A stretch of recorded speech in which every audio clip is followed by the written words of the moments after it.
In the Cold War, jamming meant denying sensors and links time to react. It covered radar and communications disruption, plus formation protection for strike packages moving under surveillance and warning networks. The divider is intent. Electronic attack is built to interfere. ELINT listens and catalogs, SEAD hunts emitters, but may not jam. Lines blur, so mission fit matters.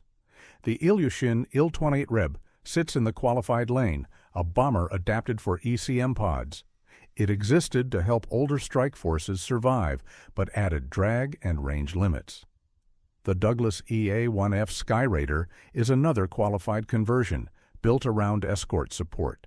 It brought long loiter and simple maintenance, yet its speed left it dependent on protection. The Douglas F-3D-2Q, later EF-10B, marks early dedicated tactical electronic warfare. It provided a stable jet platform for jamming gear, but paid for it in weight. By the mid-1960s, jamming stops being an add-on and becomes planned. Electronic attack is now scheduled alongside strikes, not borrowed afterward. The job shifts from improvisation to repeatable escort templates. The Grumman EA-6A Electric Intruder is a qualified conversion with a clear purpose. It existed to bring modern tactical jamming into carrier-linked operations and marine expeditionary demands. It offered a jet platform with room for specialized crews, but its interim nature limited numbers and growth. Next, the Douglas F-3D-2Q, later EF-10B, stays relevant through mission fit. It is an early dedicated tactical electronic warfare jet pressed into a new conflict. It brought steady handling and a crew concept suited to electronic work, yet it carried aging performance margins in a faster, denser threat environment. Up next, the Douglas EA-1F Skyraider shows how long prop aircraft could still matter. It served as radar jamming support where endurance and payload were useful. It stayed on station and carried equipment reliably, but speed and survivability constraints narrowed where it could operate. Then the Douglas EB-66C and E expand the scale to theater support. It existed to cover broader formations and provide electronic support beyond a single escort pair. It delivered capacity and coordination, but its size made it a high-demand, high-risk asset. From here, dedicated carrier jammers become the default expectation. Carrier aviation turns electronic attack into a standing requirement, not a borrowed asset. The shift is organizational as much as technical. A jammer now launches as part of the Air Wing's baseline package. The Douglas A-3 Skywarrior in EKA-3B form represents the early qualified solution. It existed to keep carrier strike supported without a dedicated fleet jammer. It combined fuel and electronic cover in one airframe, but that dual identity forced compromises in both loadouts. Next comes the Grumman EA-6A Electric Intruder, a qualified bridge between improvisation and permanence. It was designed to put modern jamming equipment on a carrier-capable jet with specialist crews. It brought a more focused electronic mission to the deck, yet its interim status limited how far the platform could evolve. Then the Grumman EA-6B Prowler becomes the core answer, built to stay. It existed to standardize escort jamming, coordination, and electronic attack across deployments and air wings. It offered capacity, crew specialization, and upgrade headroom that conversions lacked. It also carried weight and complexity that demanded maintenance depth and careful scheduling.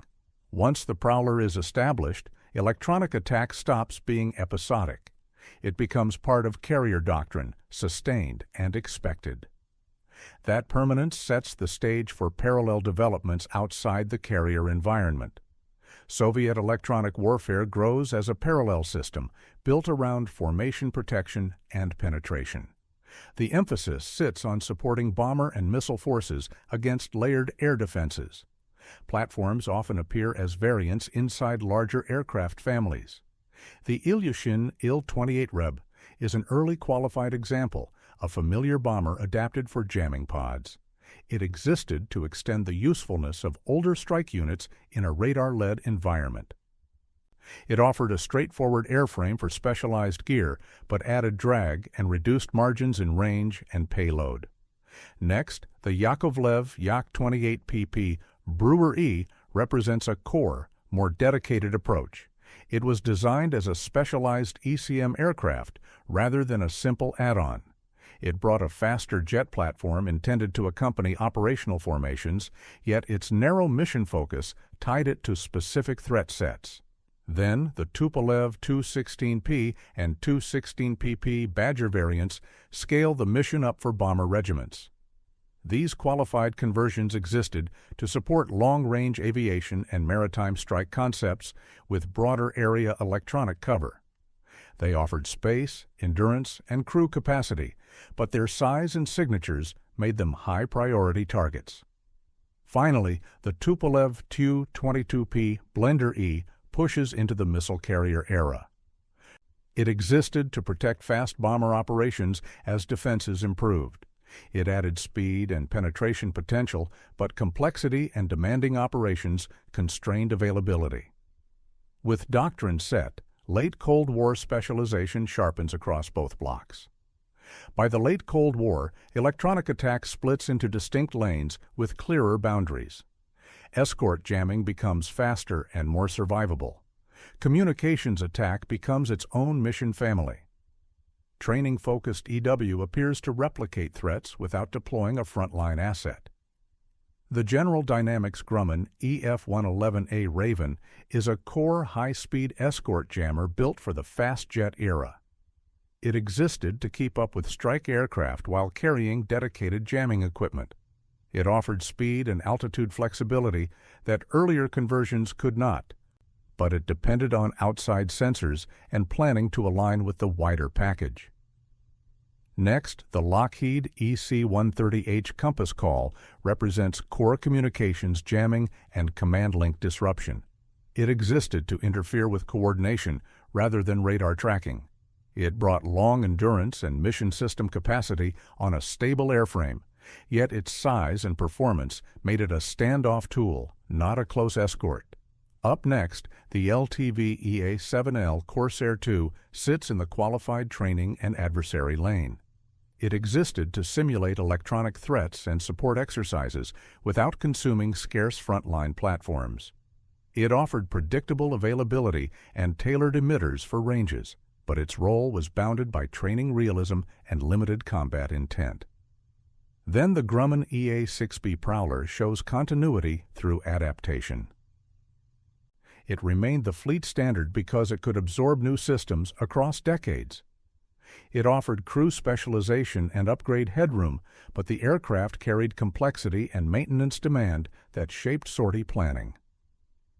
With specialization established, the era closes with a clear end-state picture. By the late Cold War, the mission map is stable and repeatable. Tactical escort jamming travels with strike formations.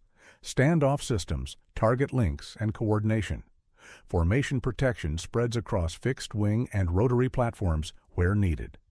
The Grumman EA-6B Prowler remains the carrier standard, built to escort and coordinate. It offered upgrade headroom and specialist crews, but demanded deep maintenance and careful scheduling. The General Dynamics Grumman EF-111A Raven fills the land-based high-speed escort slot. It brought pace and survivability for fast packages, yet stayed tied to broader support for best effect. The Antonov An-12PP sits in a qualified formation support niche, adapting a transport to carry ECM gear. It offered endurance and payload volume, but lacked the agility of tactical escorts. The MIL My-8PP and My-8PPA extend qualified jamming into helicopters. They provided local coverage and flexibility, but remained limited by speed and altitude. CAED.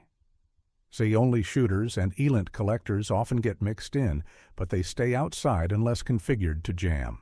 The Cold War ends with clear categories and defined roles.